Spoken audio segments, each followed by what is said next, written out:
In a recent international study, not surprisingly, the United States far outstrips the rest of the world economically.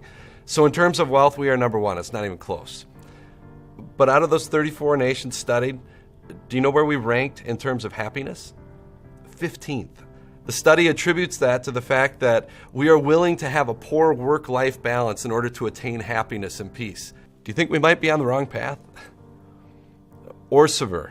Do you know what word that is? Those are the letters that come up on the screen when you type out the word peace, but your fingers are just one letter off of home row. It seems so close, but really it's so far away. My fingers made all the right motions, but they weren't grounded in the right spot. 2,000 years ago, a baby was born that seemed like he was going to change everything. His kingdom and his rule would be described with the word gospel. He declared himself the savior of his people. His name was Octavian.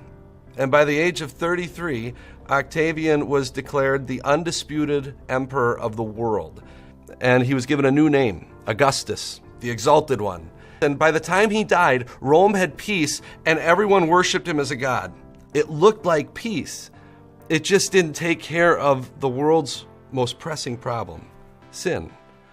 So close and yet so far away from peace. Jesus is all about peace. But have you ever noticed how the world gives its own ways of getting to peace? You know, the world will say like, oh, peace and happiness, it's all about family and being together. And don't get me wrong, family is awesome, but family has never given us peace with God.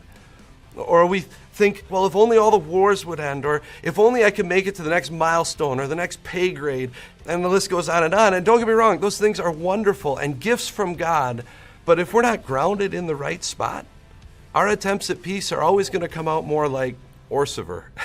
Friends, Jesus is your home row. Jesus is your peace.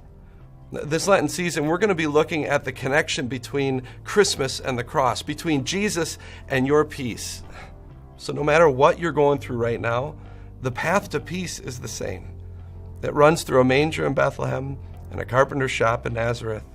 From there, you have to go up a hill where you're going to need to pause at a cross. Keep going down that hill through a now empty tomb. You'll come to a gate that opens up to revealed streets paved with gold. Lining the sidewalks are the friends and loved ones who have gone before. But best of all, can you see him there? He's lovely. It's Jesus. Christmas connects to the cross, and that's a welcome connection. So click subscribe, and we'll see you tomorrow. Hey, I'm Jared. This week we're going to be talking about time, and what would you say is your biggest time sink? If it's anywhere close to mine, it's probably the internet. There's a reason.